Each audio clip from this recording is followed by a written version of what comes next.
এই পৃথিবীতে প্রতিটা ভালো কাজ শুরু করার আগে মানুষ একটাই নাম আগে স্মরণ করে, কারণ তিনি না থাকলে শুরু হয় না পথ, শুরু হয় না সফলতা। তিনি হলেন শ্রী শ্রী গণেশ ঠাকুর। হাতির মতো বড় মাথা, যার মানে বড় করে ভাবা; ছোট চোখ, যার মানে গভীর মনোযোগ; বড় কান, যার মানে সব কথা শোনা কিন্তু বিচার নিজের বুদ্ধিতে করা; আর তাঁর বড় উদর, এই সংসারের সব দুঃখ কষ্ট তিনি নিজের মধ্যে নিয়ে নেন।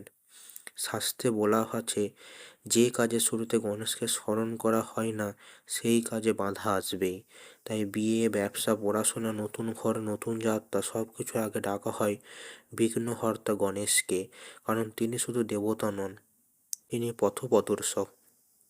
একদিন মা পার্বতী নিজের মাটি দিয়ে এক শিশুকে সৃষ্টি করলেন, তার পান দিলেন আর তাকে বললেন, দ্বার পাহারা দাও। সেই শিশুই আজ আমাদের গণেশ। যখন শিব বুঝতে পারলেন সত্য, তখন তিনি বললেন, এই সন্তান হবে সবার আগে পূজিত। সেই দিন থেকেই গণেশ হলেন প্রথম দেবতা। যখন পড়াশোনায় মন বসে না, ডাকো গণেশকে; যখন ব্যবসায় বারবার ক্ষতি, ডাকো গণেশকে; যখন মনে হয় ভাগ্য পাশে নেই, ডাকো গণেশকে। তিনি কথা বলেন না, কিন্তু পথ দেখান; তিনি শাস্তি দেন না, কিন্তু শিক্ষা দেন।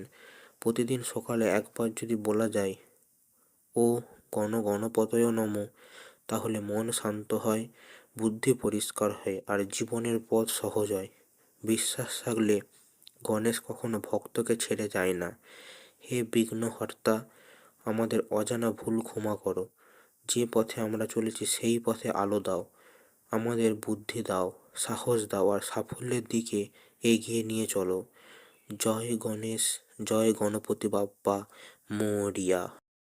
অনেকে প্রশ্ন করে, এত বড় দেবতা, তার বাহন কেন ইঁদুর? কারণ ইঁদুর ঢুকে পড়ে সবচেয়ে ছোট ফাঁক দিয়েও।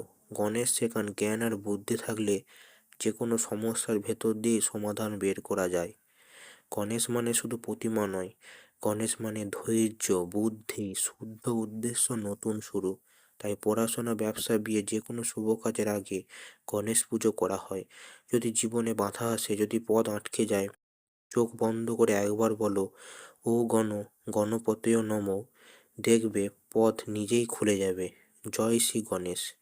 ভিডিওটি ভালো লাগলে লাইক করুন। গণেশ ঠাকুরের ভক্ত হয়ে থাকলে কমেন্টে লিখুন জয় গণেশ, আর চ্যানেলটি সাবস্ক্রাইব করতে ভুলবেন না। জয় গণেশ ঠাকুরের জয়।